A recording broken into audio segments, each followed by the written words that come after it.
generation of the Nissan Sentra since the early 1990s has sprouted a sporty variant.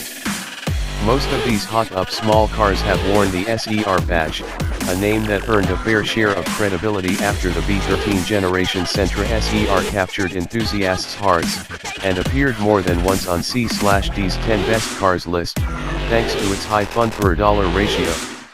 Now in the midst of pumping up its Nismo performance arm, Nissan has put that name on the latest Sentra performance variant.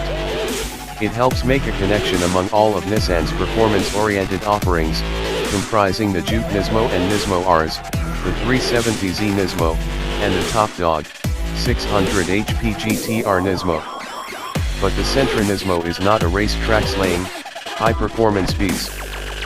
Far from it, in fact, given that it has just 188 horsepower and 177 lb-ft of torque from a 1.6-liter turbocharged 4-cylinder. That's less than was offered in the last Sentra SE-R, available from 2007 to 2012, which had 200 horsepower and 180 lb-ft of torque from a 2.5-liter 4-cylinder engine. It's also far short of the Volkswagen GDI, 210 or 220 HP, the Ford Focus ST, 252 HP, and the Subaru WRX, 268 HP. Of course, power isn't everything, particularly considering the Sentra Nismo's estimated starting price of less than $25,000. After all, cars like the 197 HP Ford Fiesta ST prove that outright speed is far from the sole measure of a car's fun factor. To that end, Nismo went to work on the Sentra's chassis.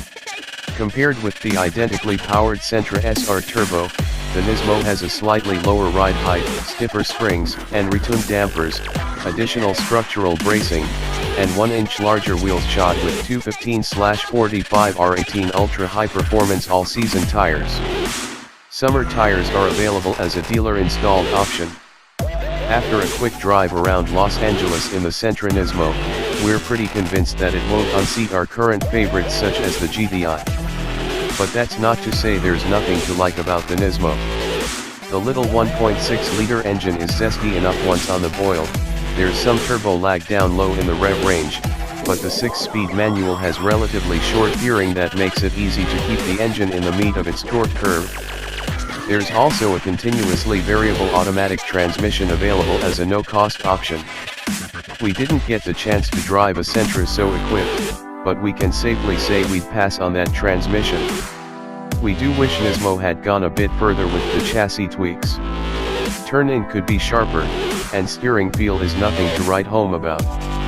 The Nismo's suspension is noticeably stiffer than that of lesser Sentras,